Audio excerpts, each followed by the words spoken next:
Napoleon captured Moscow and he still didn't win. Yeah.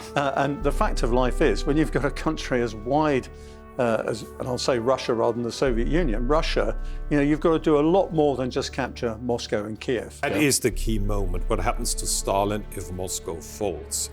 I have to admit that for years I was convinced that in such a contingency he would have met with an accident at the hands of his buddies and senior henchmen on the road to Gorky.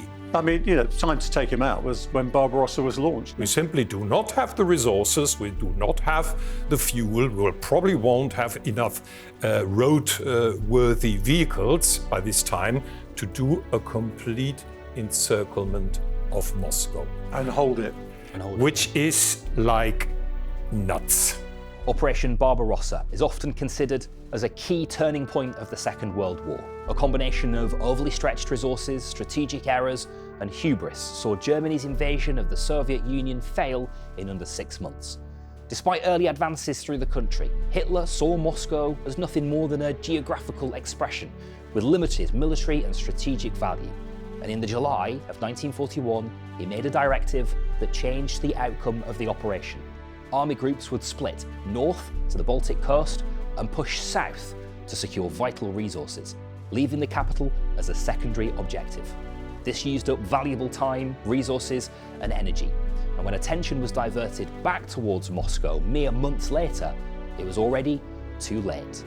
So, what if that directive had never been made and the Germans had pushed on and attempted to topple the Kremlin from day one?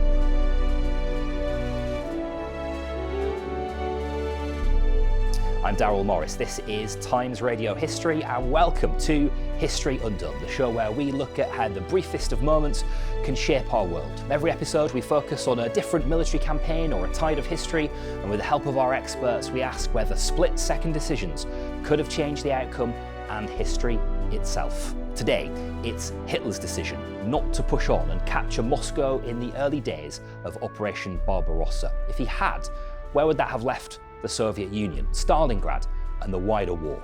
These are the questions for our experts, and joining me today, as ever, is the historian and author, Rear Admiral Dr. Chris Parry, and returning to the channel is the senior lecturer at the Royal Military Academy, Dr. Klaus Schmider. Welcome to you both, lovely to have your company. Let's start with a quick refresh then on Barbarossa itself. Chris, we have a map here that helps us explain that operation. Go on, take us through it. What are we looking at here? So in terms of getting Laybounds living space in the east, in order to coerce Britain into sort of ending the war with Germany, Hitler decided in the summer of 1941 to turn to the east. He thinks maybe the Soviet Union might attack Germany while they're weak, while they're engaged anywhere else. And he comes to the conclusion over the space of about 10 months that this operation has to go ahead. And there's a lot of debate as to how the Germans are going to cover the ground here, because they appreciate there's a lot of distance involved, there's a lot of logistics that need to be put together. There's a lot of wargaming, there's a lot of discussion as to the best way to do this. And Hitler's instincts, and they're quite good at this stage, are that you break the back of the Soviet Union by dominating its economy. You take out Ukraine, you perhaps go for the oil of the Caucasus here. You take out this major industrial region around Leningrad to the north as well. And if you're successful, you then loop round and you take Moscow from the south and the north. And a whole series of war games support that. Erich Marx, who's one of the brighter generals, does a war game. And all sorts of other plans say, yep, that's a great plan. But the general staff, who know their Napoleonic campaign quite well, say, no, we've got to go for Moscow. And there is a decided lobby that centers on General Halder, who's the head of the general staff, that is constantly trying to bring Hitler's attention back to capturing Moscow as part of this. And what you see as the Germans certainly take out these two wings here, the formation of Army Group Center, which there are two reasons for forming that. One is this preoccupation by Halder with Moscow itself, but also what they want to be able to do is fix as many Soviet forces as they can in front of them so they can be encircled and also destroyed on the way. So initially, the plan is not about Moscow at all. It's about the flanks here, taking out these strategic objectives, but also fixing and destroying as many Soviet forces as they can. And you need almost Army Group Center as a tethered goat to be able to attract the Soviets to do that. Yeah. Right. And so that's the initial plan. And as you can see, it's very successful initially. And you've got all this land captured, and you've got essentially a surprise strategic attack that's taken the Soviets totally by surprise and does lock them in to these battles here in the center. So, Klaus, what are Berlin thinking about Moscow? Well, it probably depends who you are asking. I mean, I dare say that if you're going to do this in a strict military way, okay, if you approach this as you would a war game, okay, X number of army commands against X number of army commands and air fleets on the other side, then frankly, the approach we've just had described for us makes sense, and almost certainly makes more sense than the other one. On the other hand, you really need to be off your head to even consider an operation like this without factoring in the political dimension. As in, let's see, these people are in power because what? They just won a referendum by a generous majority because they actually have a parliament that sits every few months? No, they are in power because they're very, very bloody-minded and focused and won a civil war that was an absolute bloodbath. So it stands to reason that right now, even allowing for the fact that there are dozens of millions of Soviet citizens who have benefited from the advent of communism, that there are just as many who'd love to see the last of it. How do we approach them? How do we factor them in? And if you're talking about a scenario like that, then yes, being in a position to turn around to them and the world at large and say, I have the capital, I have the head of the king, can potentially go a long way towards giving you a total victory. Yes. The thing is, at no point, until it was way, way too late, did anybody in the senior German leadership attempt to go down that route. And the senior officers are every bit as guilty of this as Hitler himself. I'm not conscious of a Brauchitsch or a Guderian or a Feder von Bock in the run-up to Barbarossa ever bringing this to the table, as in, how do we give the Russian ordinary Joe some skin in this game? How do we maybe convince him or put him in the right frame of mind so that 3 months from now, when he's defending the approaches to Kyiv, he reconsiders his options? As in, do I hold this position to the death? Or do I bump off my political commissar and do the old Hände hoch and march across dead ground? Yeah.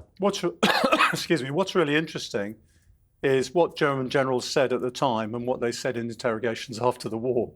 And there's a real discrepancy between the logic of Barbarossa as explained from 1945 onwards and how the documents and all the records at the time say. And Klaus is absolutely right. There is absolutely no opposition to this at all, apart from a couple of war games where people say, this might not work.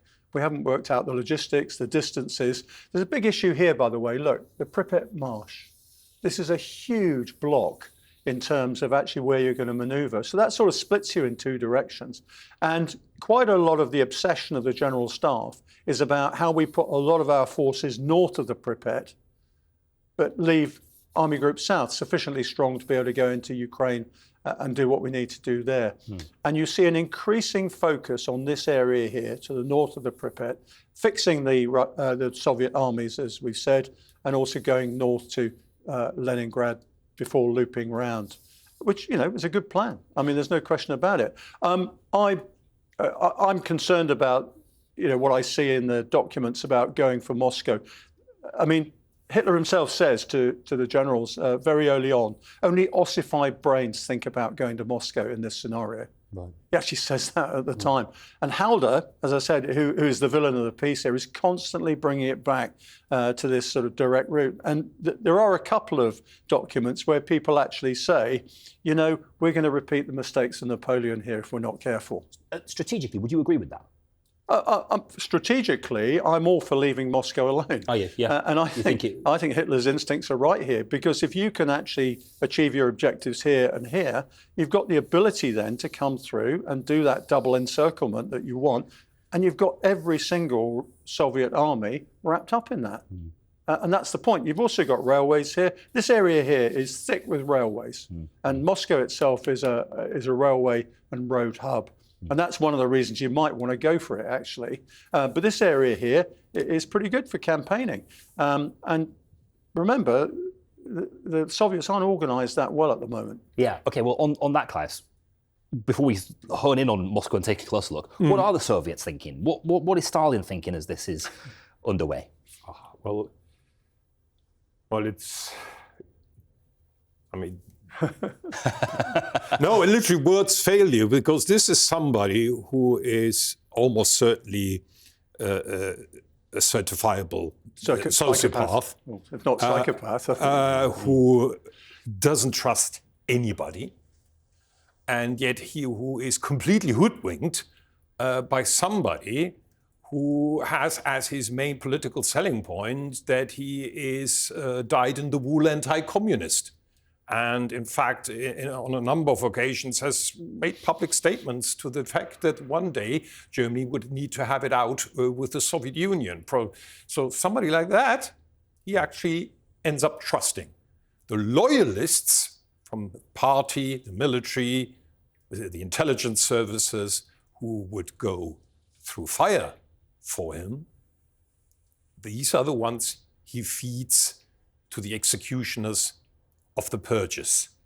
But one Adolf Hitler, Lance Corporal retired, he's perfectly happy to trust him with his life and the future of the Soviet Union. There is one, you could say, missing piece in this particular puzzle, and it concerns a German deception scheme, which has not yet been completely proven. There's some circumstantial evidence to suggest it. And it is that in the run-up to Barbarossa, we're talking March, April, closer to May possibly, 1941, as the German military presence on the border is already reaching a point where, by virtue of sheer density, a number of people are starting to wonder, what on earth are they actually doing here? He sends a personal emissary to Moscow. He does not go through the usual channels. That's why this particular exchange would not appear in the paperwork of the embassy. He sends a personal emissary to Moscow, who, on disembarking from the Führer's personal Focke-Wulf Gondor, jumps in a car, races to the Kremlin, and delivers the letter. A letter which apparently said something along the lines of, "Dear Joseph, this from dictator to dictator, you've got to trust me, I'm going to level with you, I'm going through a rough old time. I mean, I've got all these troops parked in eastern Poland because I want them out of reach of Bomber Command's air raids, which are really, really giving us an awful lot of grief. But at the same time, I don't trust my generals here. You know, I mean, you'd had your share of problems with your generals. They're a scheming lot. So be prepared for the occasional provocation by one of them. They just want to jumpstart a conflict between us, but you and we are going to thwart that, aren't we? And they bought that? We think. Hook, line and sinker. Really? Yeah. Yes. Really? I mean, the document has yet to appear. Right. Okay. Okay. But this is a paranoid personality, Yeah, so clearly. you're going to play to that. I mean, And actually, yeah, I mean that is very clear. And I'll tell you what, let's hold that thought because let's get to Moscow, because the Germans did eventually get fairly close to Moscow.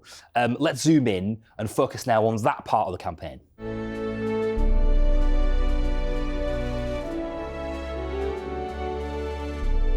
Okay, let's discuss a little bit about what is now known as the Battle of Moscow. Klaus, here we are. Moscow is in front of us. How have we got here? Where are we?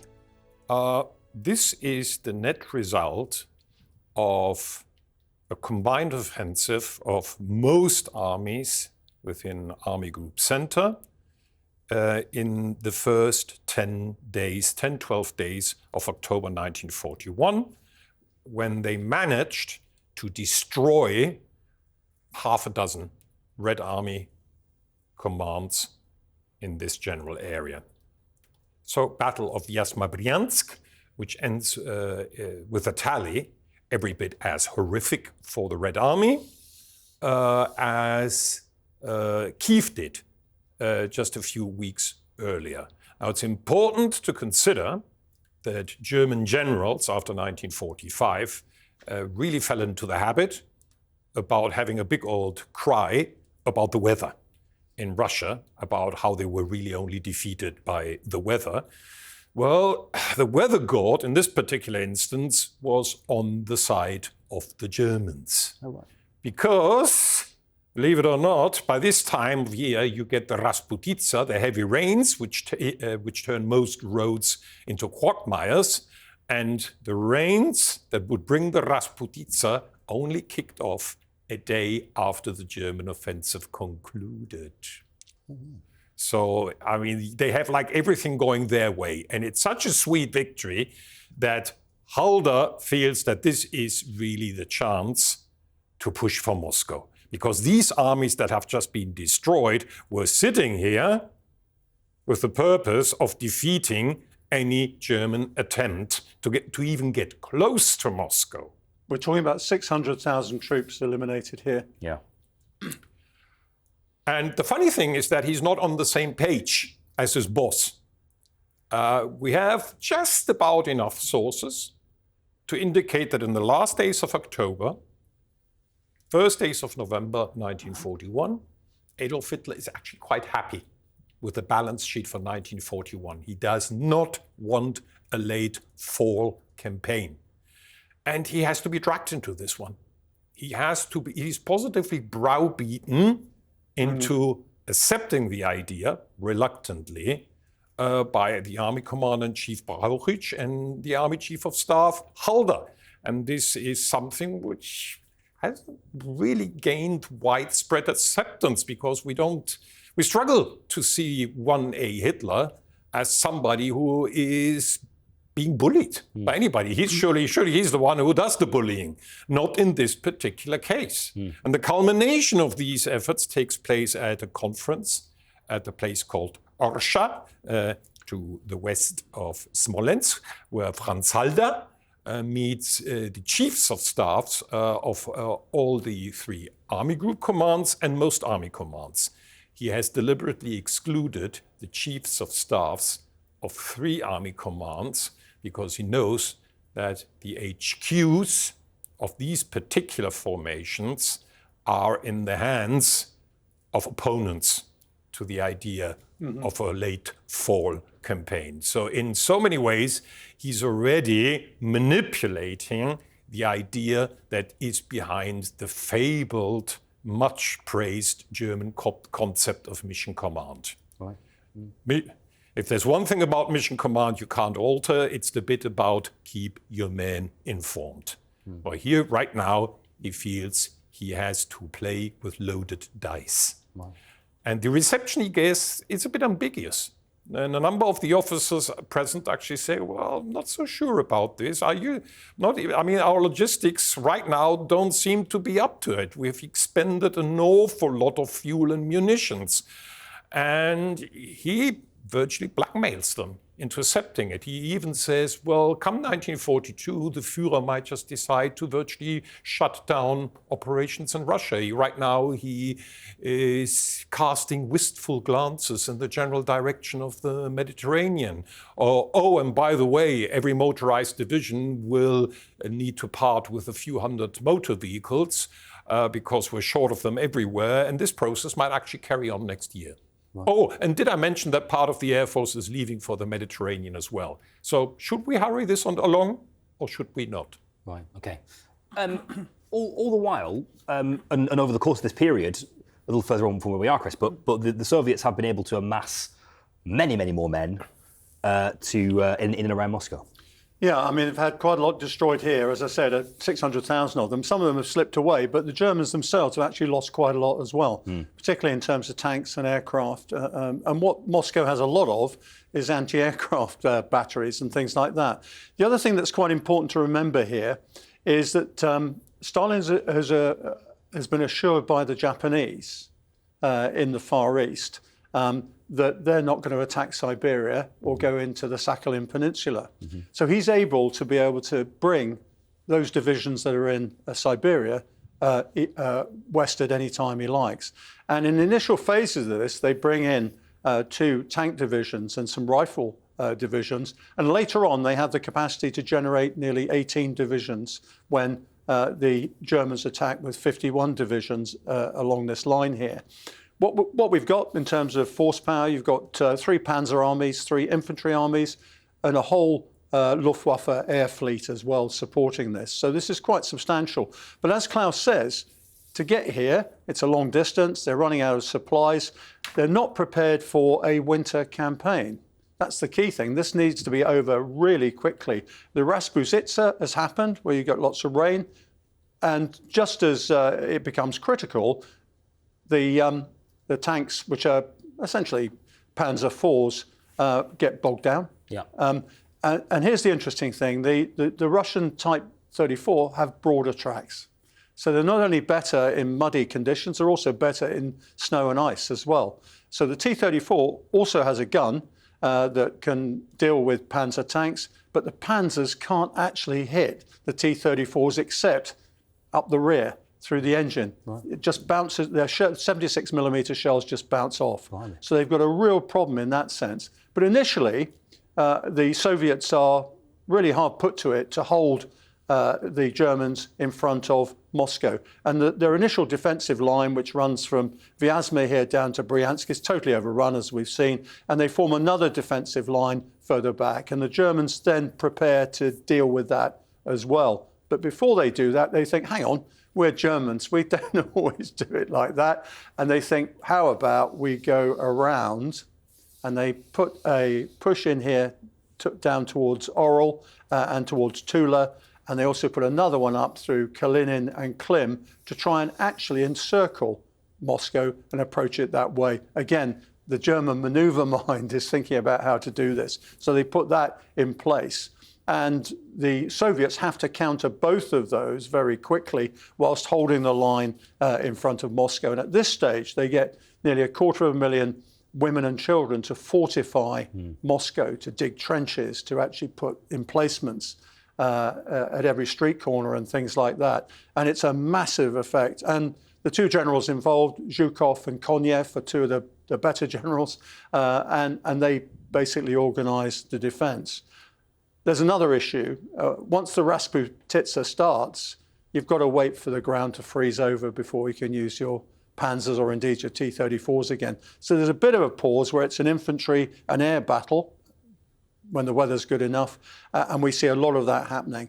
And that continues really into October. There's an operational pause. The Germans take an operational pause of 2 weeks because they say, right, we need to resupply, we need to maintain our vehicles, we need to get the aircraft serviceable again, and then there's another push both around the flanks and against the front as well. That pause is seen as being quite decisive too, right? In that it gives the Soviets the chance to, or the civilian, that incredible civilian fortification that goes on, but also, bringing more soldiers, more manpower from Siberia in.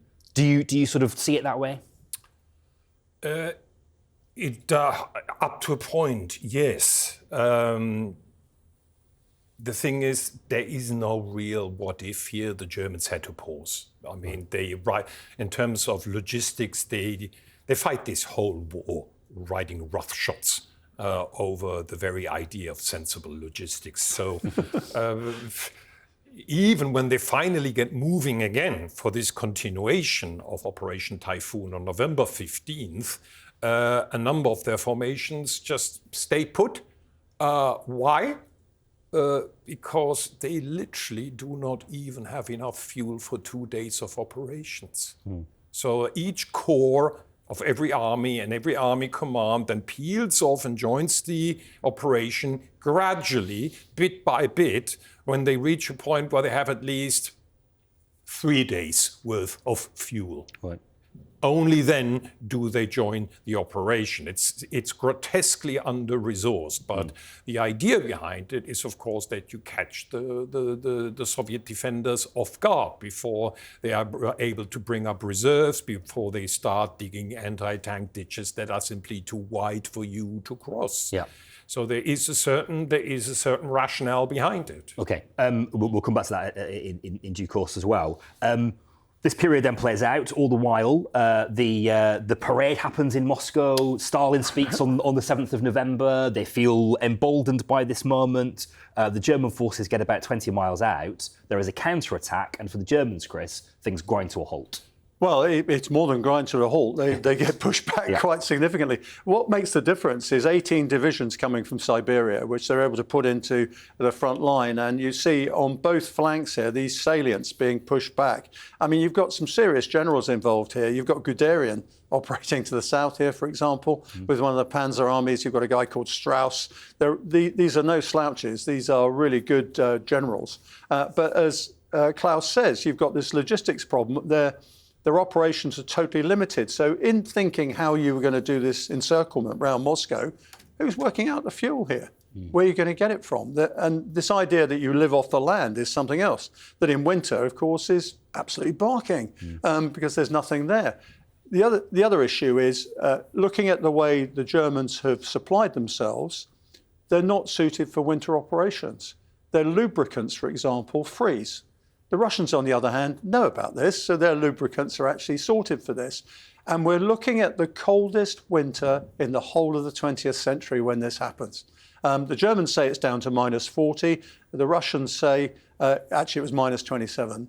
That was the maximum, but that's pretty serious. Now, you can't dig trenches. You have to light bonfires to be able to get the ground actually unfrozen. You can't get your aircraft started. You can't get your tank or vehicle engine started without actually lighting a fire, which is a great idea, isn't it, under petrol tanks. So you've got a real problem here with some of the basic instruments of war that you're seeking to use. Now, that favours the defence. That's the point. Because if you haven't got the vehicles to drag your artillery around, your fixed emplacements are, of course, very important. If you're having to drag your shells around, that's the same problem. But here's the problem. They even had to defreeze the grease on the shells, the Germans, before they could fire them. So you've got immense logistics and climatic problems here. And all the while, you've got these 18 divisions being railroaded through from Siberia and put into the front line. And frankly, by the 5th of December, Guderian says, right, we're not going any further. Hitler said we've got to go on, but I'm sorry, we're not doing this. And all the other generals decide we're stopping. We haven't been ordered to do it, but we are. It's as simple as that. Okay, so the generals are saying what they're saying, they're going nowhere. What happens next? The crucial thing is what happens in the few days before. Because initially, Hitler's actually quite relaxed at the prospect of giving up a lot of real estate. The Russian offensive kicks off on December 6th. December 5th, I would disregard because the fighting there is limited to Kalinin, and there'd been a lot of fighting there before. So December 6th, 7th, 8th, 9th, 10th, I dare say even 11th. What you're looking at is a series of, granted, very violent, but localized Soviet counterattacks. And on December 8th, the orders go out for the whole army group to retreat back to this dotted line, the so-called K line, to spend the winter there. And this means abandoning every single square mile taken since November 15th, and a little extra on top as well. It's only when, on December 13th, Hitler learns that, frankly, this fallback line has not been prepared in any shape or form, that there's nothing there, not even a single trench dug, that he feels that a retreat under these circumstances would mean the disintegration of whole units. And it's then, a couple of days after that, that he issues the stand fast order. And it could actually be said that under the circumstances, he may well have been right. That under the circumstances, it was the only thing to do. But the big panic doesn't really set in until December 12th, 13th, not sooner. So it is remarkable that before the pressure actually sets in, he's quite relaxed about giving up an awful lot of real estate, which again, to me, is proof positive that he, at no point he was obsessing about getting to Moscow or as close to Moscow as he possibly could. He had to be dragged into this operation. It was one of those cases, well, by all means, if you must. There's another critical issue, is for the whole of the second part of December, the Luftwaffe doesn't fly at all. There are no German aircraft flying here. They're absolutely grounded by the weather conditions and also the conditions of winter, whereas the Soviets are still flying. So you've got unsupported troops here under attack by Soviet armies on both flanks and through the center here. And this line is in real danger of collapsing. And it's only really the return of the Luftwaffe flying in January that actually rescues most of this army from being totally defeated by the Soviets. And so how does the pushback happen then? Well, I mean, you've got constant attacks on both flanks here by Soviet armies and also a push out from the center as well. And as Klaus said, there are no prepared defenses. Hitler says, well, okay, we're not going to move back any further than that. If you have to break the ground with artillery, then do it. And everybody says in headquarters, he's just a corporal. He really doesn't get this. And the problem is you've got a disintegrating German army group here that actually doesn't have any objectives. It's not being well supplied. All its vehicles are not winterized. And you've got 150,000 cases of frostbite. So you've got a disintegrating army group, essentially, and under constant pressure from these resupplied Soviet armies. And as I said, it's only the Luftwaffe that actually rescued the army group, I think, from certain collapse, both by supplying and redistributing some of the troops around the theatre. Okay, and so with this moment of history then, Hitler's plan of a swift move through the Soviet Union is dashed. That's the real history of Hitler's decision not to push for Moscow during Operation Barbarossa. Now, let's undo all of that. This is History Undone.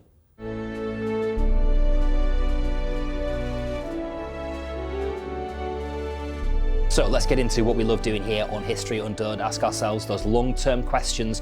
Had the Germans invaded Moscow in 1941, what would have happened?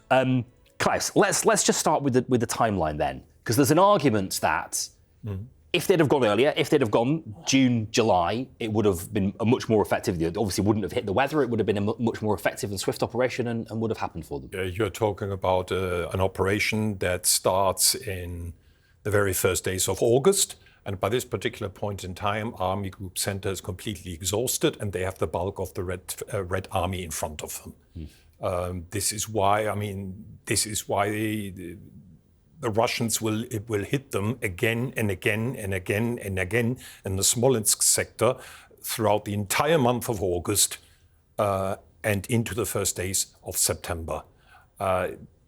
It's because the Germans are logistically down and the Russians are ready and waiting and willing to sell their lives dearly in order to stop them from getting to Moscow. So even if you wave your magic wand, then what you get is at best a fully resourced German attack in this direction by, say, mid-August, which almost certainly would have failed. Right, okay. And so I mean, I suppose there's the argument about the sort of pause as well, Chris, which gives the Soviets the time to amass more manpower. I'm afraid the general that's crucial here is General Winter. The Germans really haven't catered for the fact they're going to have an extended campaign. This is supposed to be a knockout blow. It hasn't happened because of the forces amassed here and because of the reinforcements that have arrived. My own view is you should have had a go at it and then probably withdrawn, actually, and come further back and said, right, let's reconstitute Army Group Centre. Where are we going to go next? So is that have a go at it because that was the best shot, that was the best window, or does having a go and retreating itself give you a strategic advantage? If you do it quickly and you take Moscow, then it's an advantage. That didn't happen. Yeah. You actually have got held up in front of Moscow here, out on this line here, Bryansk along to Vyazma, where you're having to basically encircle and destroy an army of nearly 1 million people. So that's going to take time. You take casualties yourself there. And basically, the army had run out of energy by the time they had achieved that. And so they went for the maneuver option. That didn't work because the forces were put in place to counter that. And of course, right in front, there was a second line, which the Soviets had put in place. Now, at that point, you say, you know what? Winter's coming. We're not geared for this. We're back. Or we hold. That's the point. But there was no holding line, as Klaus said. There was no prepared line to go back to. My own sense is you go back to Smolensk, actually. You get out of range of quite a lot of this. You invite the Soviets to come onto you, and then you deal with that situation. What do you think? By mid-November, you could say that this is a sensible option. On the other hand, you are so close and you have so many victories to look back on that you can see why people were tempted. Logistics alone should have dictated that this was reckless. And what are you going to do when you've got it? Are we going to get into a Stalingrad situation here? Well, the crucial thing is that the original plan, or rather the revised edition of the original plan, which Feder von Bock, the GOC of Army Group Center, had in his back pocket as they departed on the road to Moscow, actually said, in so many words, well, even with the Russians being defeated as per the usual timetable, we will only be able to get to Moscow as far as this. We simply do not have the resources, we do not have the fuel, we probably won't have enough road-worthy vehicles by this time to do a complete encirclement of Moscow. And hold it. Which is like nuts. Why did they even go ahead with this? In my humble opinion, is because looking back on recent events, they just had scored 2 important victories outside Kharkiv and outside Kyiv, were the 3rd and 4th largest cities of the USSR had just dropped into their lap after the soldiers that had been tasked with defending them had been defeated well outside. That appeared to be the modus operandi. And they felt that, what we're doing here by military orthodoxy appears to be lunacy, but surely enough, whatever forces the Russians can still scrape together, we will meet in battle and defeat just outside Moscow. And then afterwards, as we did in Kyiv, we'll just waltz in without too much opposition. Right. It's the only idea that makes sense. Guderian says at the time we totally underestimated how many troops the the Soviets had. We totally underestimated the effect of the weather and our lack of logistics as well. And he said that at the time, not afterwards. And that doesn't change. I mean, perhaps they had time to bring in more personnel, but ultimately there's a raw numbers game going on here as well, isn't there? Yeah, but I just think, as Klaus said, it's a distance thing. I mean, so what if you do get Moscow? We know that Stalin had ordered the evacuation of the government to Samara, which is well to the east. And the German generals were saying to themselves, even if we get Moscow, we've still probably got to get to the Urals. And that's just not possible. We don't have the range or the capacity to do that. And time again, of course, you've got this lack of intelligence on the German side for actually seeing what the Soviets can bring to the field, both in terms of troops, but also in terms of the generation of fighting material, tanks, aircraft, things like that. And even in Moscow itself, you see factories being converted to creating war material. That sort of flexibility is something that the Germans never are able to react to in time. And so in our version of events, Klaus, if we had considered a sort of a direct attack on Moscow in the summer, does that mean that the industrial gains in the north and the resource gains in the south don't happen? Yes, and that leaves them presumably exposed. And it almost certainly would have been futile. I'm with David Stadl on this one. One of the reasons why the Kiev victory is so spectacular is because the Red Army still has so many divisions parked up here.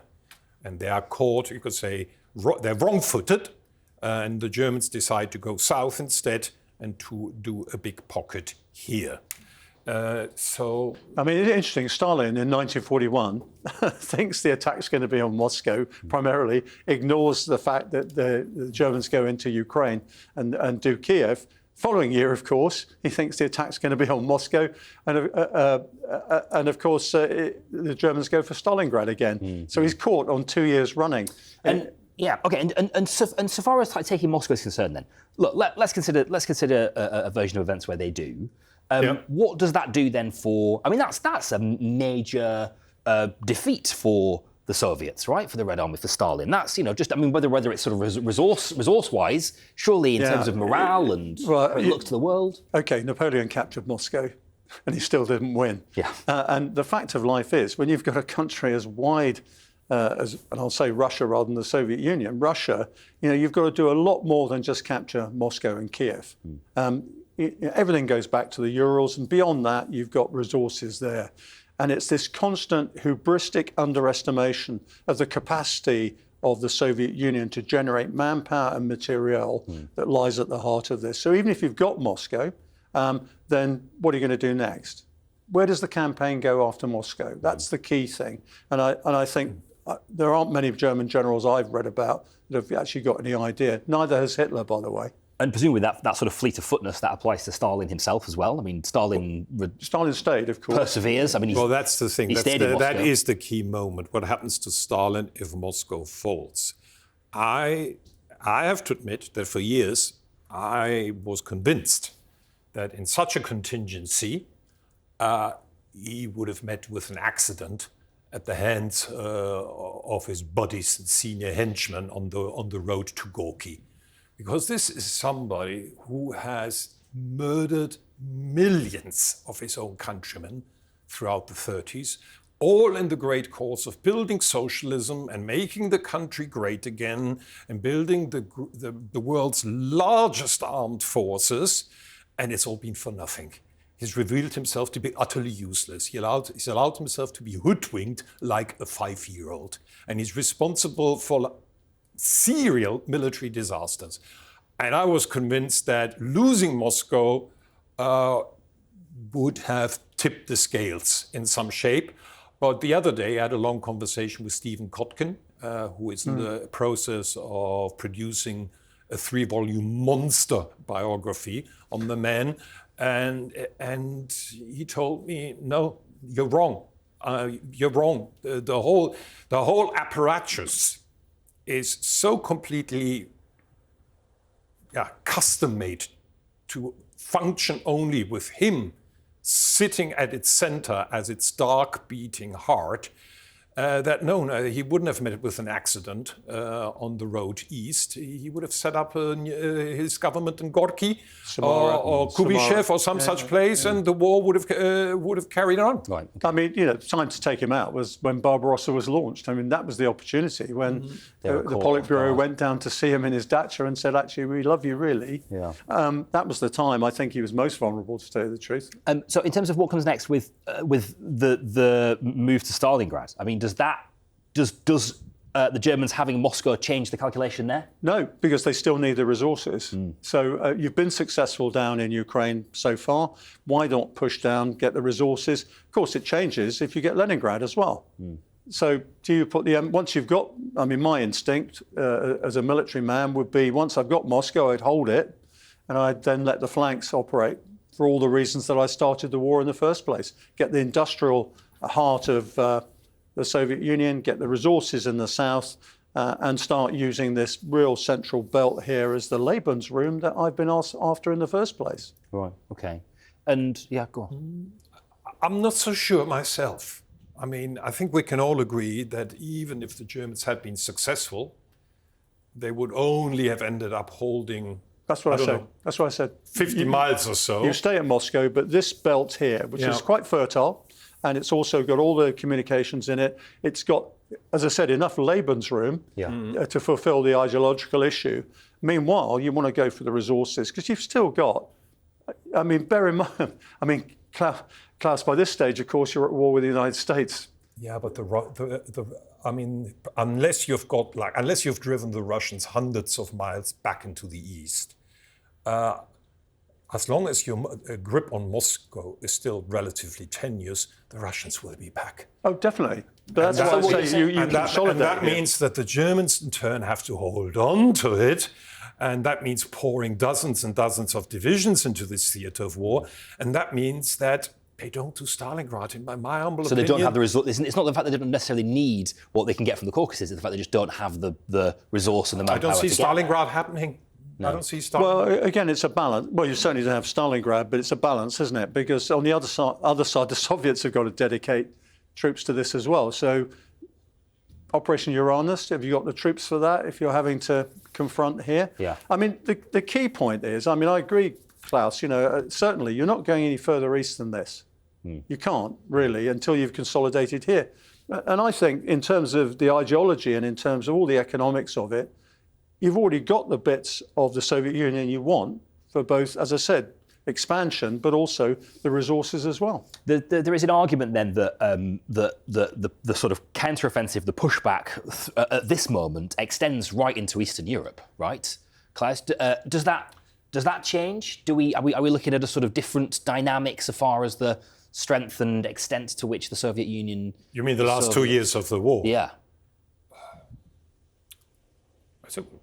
No, I don't think it changes fundamentally. Unless you get an implosion of the Soviet system in the immediate aftermath of the fall of Moscow, then I think there's something to be said for the war carrying on, maybe taking on a little longer. I mean, don't get me wrong, losing Moscow as a communication hub is important for the redistribution of Lend-Lease goods, if nothing else. That is a serious setback. But if it does not go hand in hand with an implosion of the Soviet system of government, or even just, you could say, an accident suffered by one Joseph Stalin, then the Germans could really find themselves in a situation where they have to ask themselves the question, and where do we go next? Well, that's where do we go after that? I think the real history undone what if here is the Germans actually saying we've got what we want. Okay, we've got as much as we need in terms of territory, in terms of Lebensraum, all this sort of thing. We've just declared war on the United States, as part of this. So we've got a real problem facing the other way. The Brits are still in the war. Okay, the Japanese obviously are keeping everybody very interested in the Pacific. Can we convince them to start turning on the Russians? Well, yeah. So does this bring Japan into the Soviet Union? I mean, they will see a weakness here.